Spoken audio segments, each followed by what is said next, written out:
తెలంగాణ ప్రజలకు కొత్త రేషన్ కార్డుల కోసం చాలా కాలంగా ఎదురు చూస్తూ ఉన్నారు. తాజాగా రేషన్ కార్డుల జారీపై ప్రభుత్వం నుంచి కీలక అప్డేట్ వచ్చింది. కొత్త కార్డుల పంపిణీకి ముహూర్తం ఫిక్స్ అయింది.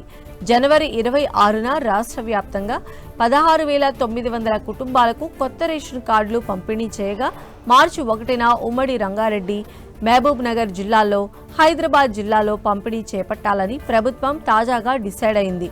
రాష్ట్రంలోని ఉమ్మడి 7 జిల్లాల్లో ఎమ్మెల్సీ ఎన్నికల కోడ్ అమల్లో ఉండడంతో ప్రస్తుతానికి ఈ 3 జిల్లాల్లో కొత్త కార్డుల పంపిణీకి సర్కార్ సిద్ధమైంది. మార్చి 8 తర్వాత మిగతా జిల్లాల్లోనూ కొత్త కార్డుల జారీ ప్రక్రియ ఉంటుందని అధికారులు తెలిపారు. మార్చి 1న 3 జిల్లాల పరిధిలో దాదాపు 1.12 లక్షల మందికి కొత్తగా రేషన్ కార్డులు ఇవ్వనున్నట్లు తెలిసింది.